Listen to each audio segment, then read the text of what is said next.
हसन को भेजा, लेकिन अभी तक नहीं आया है। मैं उसे बात करता हूँ कि हसन अभी तक क्यों नहीं आया है।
किंतु क्या हुआ?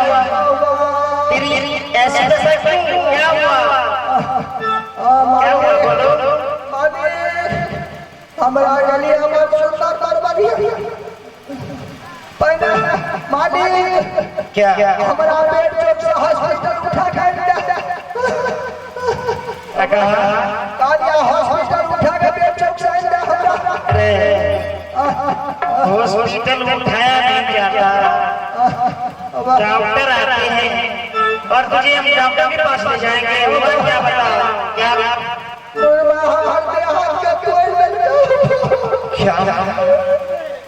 यार मेरे बाबूजी इस बार तुझे किंतु मैंने संकल्प लिया है, ऐसा करो अब वही यदि आप नहीं दे जब तो भी आया तो बेबे छतरगुनी ले जाओ।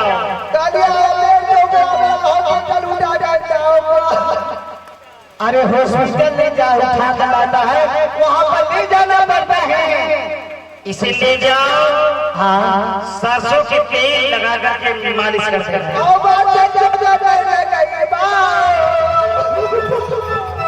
सरसों के तेल नहीं लगाओगे तो क्या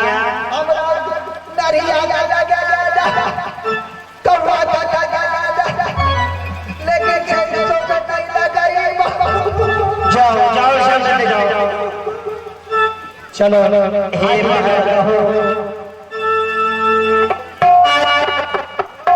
समझाने का प्रयास किया बहन कि मेरे बाबूजी इस रिश्ता को नहीं मानने के तैयार है। ए भैया क्या आज से हम ये रिश्ता की समाप्त कर देते हैं। ना वो मेरा भाभी होगा, ना मैं उसे दे दूं। इस घर से कोई रिश्ता नहीं उसे होगा। तुम्हें ठीक कहा छतरगुनी। हाँ भैया, आज से ये नाका बन जा रहा, इस रिश्ता को समाप्त करता है। हाँ भैया, और बहन तेरी मन की जो लालसा था वो तेरी मन के अंतर्गत है। हे बहन अब मुझे जाने की आज्ञा दो, क्योंकि नाका बंजारा पनीज करना चाहता है और हम पनीज नहीं करेंगे तो ये मेरी समस्या का समाधान नहीं है। अगर भैया आप रहिएगा तो छतरगुनी को छोड़ दीजिए भैया। नहीं नहीं इस बार नहीं वो भी मेरे साथ आएंगे। देखो बहन, मैं भी भैया की तरह बहुत बड़ा विद्वान बनूंगा। सही कह रहे भैया। हाँ तुम जाओ और हमारे खाने का भोजन का पेट है वो लेकर। ठीक है, हंसना एक है। छतरगुनी हाँ भैया, अब हमें चलना होगा बच्चों, ठीक है भैया। क्योंकि 12 वर्षों का जो समय लगता है हाँ वो अब हम यहाँ से प्रस्थान करेंगे। अब तो ठीक हो हंसना जी। तुम अपने राम पर उठाओ और चलो यहाँ से प्रस्थान करते हैं। चलो ये संदेश ले पहले।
मैं बताता हूँ।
जादवपुर लिखते हैं और हमारे पिताजी का नाम जादव सरकार और हमारी नाम बारी अलहरिया लिखते हैं।